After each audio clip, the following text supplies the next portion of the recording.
안녕하세요, 크모밀입니다. 오늘 여러분들께 보여드릴 차량은 슈퍼로우 1200 XL 1200T입니다.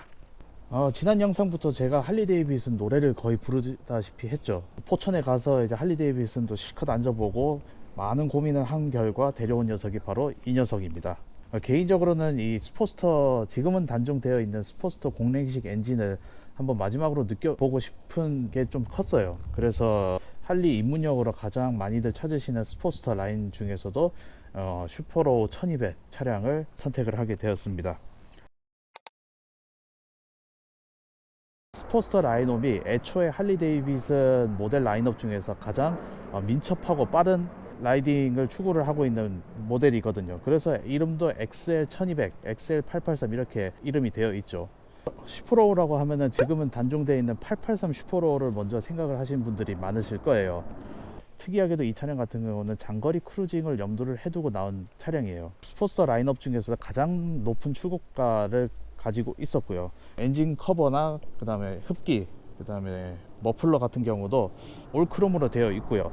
여기 보시게 되면 더비 커버도 크롬으로 전부 다 되어 있죠. 여기 보시게 되면은 883 스포스터 같은 경우도 이제 검정색 도장을 그냥 이제 민자로 페인트로 칠해 놨었는데, 이 차량 같은 경우는 이제 햇빛에 비치는 것처럼 이렇게 자세히 보시게 되면은 약간의 이제 펄 같은 것들이 들어가 있죠.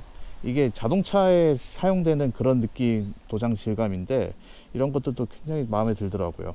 그리고 이 할리데이비슨 크롬으로 이렇게 반짝하게 엠블럼 처리되어 있는 할리데이비슨 로고, 저는 이게 진짜 정말 마음에 들더라고요. 거의 이것 때문에 이 차량을 구매했다고 할 수가 있죠.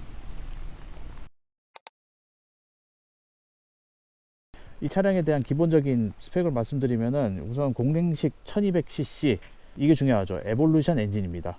이 공랭식 에볼루션 엔진은 스포스터에 1980년대부터 장착이 되기 시작했어요. 1986년이죠.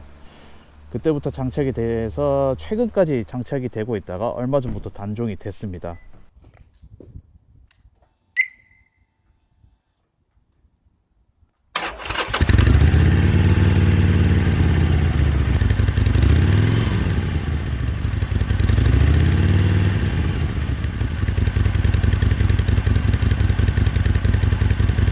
그리고 출력은 1200cc 차량의 경우는 65마력 정도를 나타내고 있습니다. 그리고 슈퍼로우라고 하면은 이 넙대대한 탱크에 대해서 떠올리시는 분들이 많으실 거예요.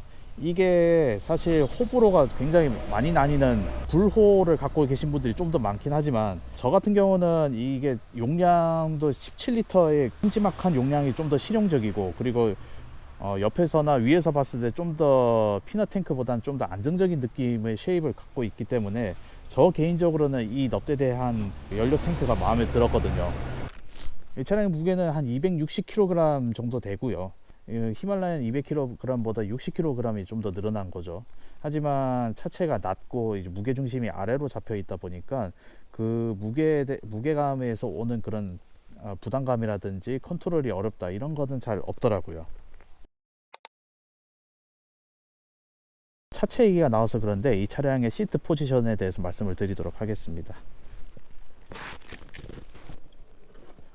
양발이 지면에 완전히 다 당연하게도 다 닿고 있고요. 무릎도 이제 살짝 굽어진 형태로 편안하게 지면에 닿는 것을 볼 수가 있습니다. 그리고 패그도 완전히 미들 패그, 이 정강이에 부딪히는 패그가 아니라 약간 앞쪽 방향으로 당겨져 있는 그 위치에 패그가 있거든요. 할리데이비슨 포드 패그는 약간 이렇게 앞쪽으로 좀 과하게 나오는 느낌이다 보니까 이렇게 이제 온 바람을 낙하산 마냥 이렇게 떠안는 형상이 되거든요. 차라리 이 정도로 약간 편안하게 다리가 몸쪽으로 당겨져 가지고 편안하게 다리를 굽어서 주행을 하는 게 훨씬 더 이제 쾌적하게 장거리 주행을 할 수 있더라고요. 뒤에서 탑승을 했을 때 느낌은 이런 느낌을 주고 있고요. 푹신한 등받이가 또 달려 있어 가지고 주행을 할 때 뒤에 밀려난 걱정 없이 편안하게 이렇게 앉아 가지고 주행을 할 수가 있습니다.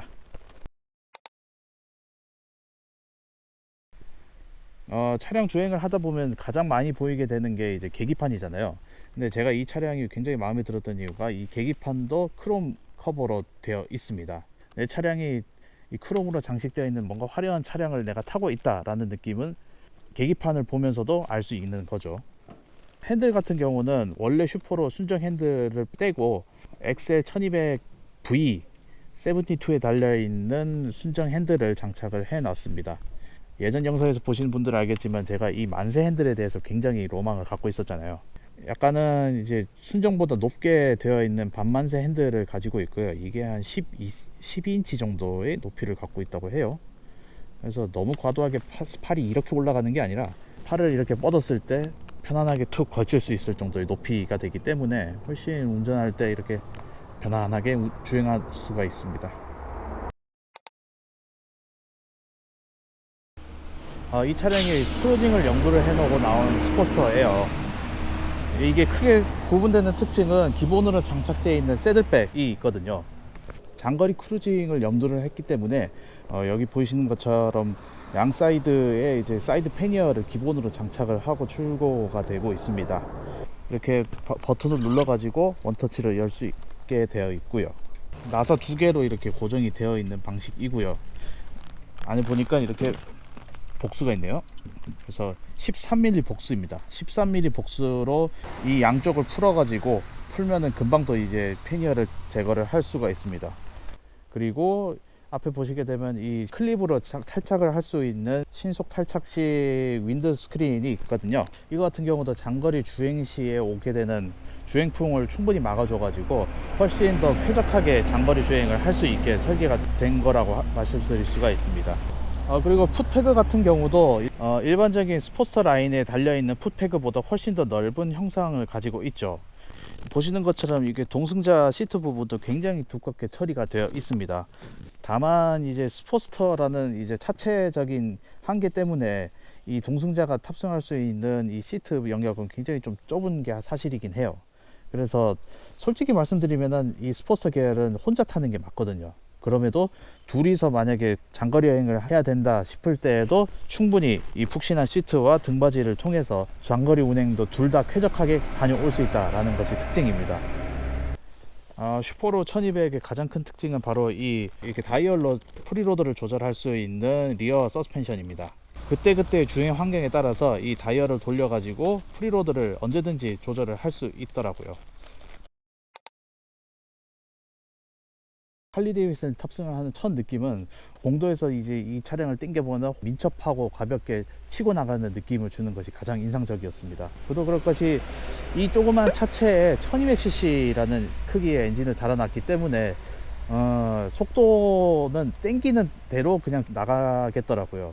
서스펜션 같은 경우는 사실 이전에 탔던 게 히말라얀이었기 때문에 비교하는 성질 자체가 너무 다르기 때문에 좀 말씀드리기가 어렵긴 합니다. 사실 히말라얀 같은 경우는 척박한 환경에서 멀티퍼포즈 개념으로 설계가 된 거기 때문에 서스펜션이 굉장히 푹신하고 편안하게 주행이 가능했거든요. 근데 이 차량 같은 경우는 260kg이라는 육중한 차체와 1200cc라는 강력한 엔진을 가지고 길을 거의 깔아 뭉개면서 치고 나간다는 느낌을 줬습니다. 차체가 히말라얀보다 훨씬 낮게 되어 있죠. 낮고 이렇게 길게 되어 있는 모습이다 보니까 지면의 요철에서 전달이 되는 그 충격을 완전히 흡수를 할 수가 없더라고요. 그래서 어느 정도는 약간 좀 텅텅텅거리면서 다니는 느낌을 주고 있습니다. 대신에 이제 고속 연령대에서는 정말 편했습니다. 오히려 한 80km, 시속 80km 영역대에서 완전히 순수한 이제 크루징 자체의 목적을 이룬다라는 느낌을 받았거든요. 그래서 이 차량은 이제 시내에서 짧게 주행한다기보다는 장거리 주행에 있어서 주행을 할 때 이 엔진 필링이라든지 차량의 장점을 최대한 10분 발휘할 수 있는 그런 모델이지 않을까 싶습니다. 지금까지 크모이었고요. 다음 영상을 기대해 주시기 바랍니다. 감사합니다.